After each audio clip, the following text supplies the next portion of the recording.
70% of Zimbabweans are involved in agriculture in rural areas. So it is by uplifting their standards of living that they will be able to participate meaningfully for Vision 2030 to happen. And it means that doing agriculture differently at every scale, starting at household level through to A1, old resettlement, A2, Matenganyika, everyone to see agriculture as a business. So I look at three categories of farmers.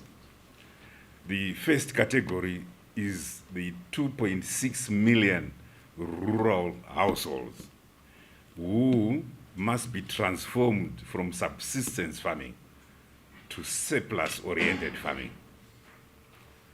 So which is why we've introduced Pfumvudza Intwasa and given them 5 plots, a maximum of 5 plots.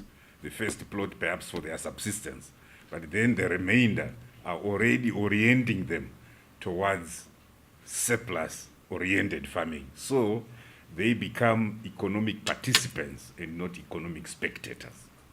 Then the second category of farmers are the 360,000 A1 and old resettlement farmers who, by virtue of having left the degraded, arid communal areas, gone on to agroecologically better soils, better rainfall, must transit from surplus-oriented farming to commercial farming.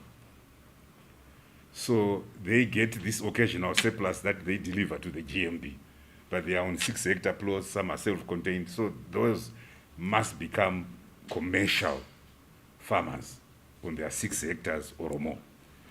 Then we have the A2 category of farmers. These have no choice. The 21,000, these must be transformed to become perennially successful businesswomen and businessmen. So I see 21,000 companies. I don't see 21,000 farmers. But we need to look at the risk profile in agriculture. With the land reform program, with the collapse of brick and mortar collateral, and coming in these new innovations, the setting up of the AFC, to be able to enter this financing space and fill this void that has been created by the collapse of brick and mortar collateral. AFC has such a huge opportunity, which is why AFC has the 4 windows. AFC Land and Development Bank, which focuses on providing innovative financing for agriculture, irrespective of scale. So my expectation is that AFC Land Bank, given a government guarantee, will be able to reach out to the many farmers.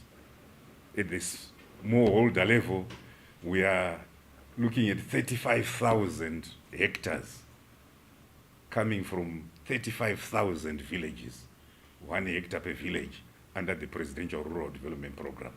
And these are business units. We saw it at Jinjika village in Mangwe, where in the first month, these villagers have been able to sell vegetables worth 100,000. And they've not even started selling tomatoes, cabbages. So these are rural enterprises to transform that space. And AFC must see the business logic and be able to finance that model.